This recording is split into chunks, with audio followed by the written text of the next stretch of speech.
In today's video, I'm going to teach you how to link tasks on ClickUp 2026. By the end, you'll know a quick, reliable way to connect related work so your projects stay organized and easy to navigate. Start by heading to the ClickUp website and logging in. On the homepage, click Log In. If you prefer using your Google account, select Sign In with Google and choose your account to continue. Once you're in, you'll land on your dashboard. From here, go to your team space overview so you can see your workspace at a glance. Then open the list you'll be working in. The linking process happens between tasks in a list, so if you don't already have one, create a new task now. Remember, you'll need at least 2 tasks to make a link, so go ahead and add a second task as well.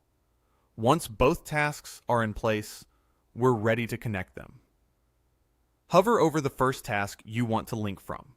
Look for the 3-dot menu, the ellipsis, on that task, and click it. A menu will pop up with several options. Choose Copy Link.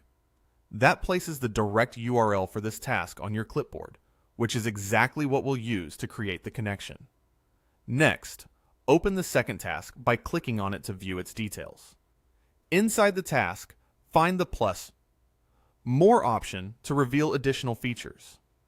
Use the search if needed and look for the option that lets you connect a URL. When you see the field for adding or connecting a URL, paste the link you just copied. If there's a Save or Confirm prompt, make sure to apply your changes. You can close the task view once you're done. Your 2 tasks are now linked. Depending on your setup, you'll see the connection appear inside the task details, often as a clickable reference, making it easy to jump back and forth. If you ever paste the wrong link, simply repeat the copy and paste steps. A quick tip: clear, descriptive task names make linked items easier to recognize at a glance. And if your team uses permissions or privacy settings, ensure both tasks are visible to the people who need to use the link. Linking tasks in ClickUp helps you keep context in one place, reduce duplicate effort, and improve navigation across larger projects. The more you use this, the faster you and your team can trace dependencies and related work. Thanks for watching. If you found this helpful, like and subscribe for more practical guides, and happy task managing.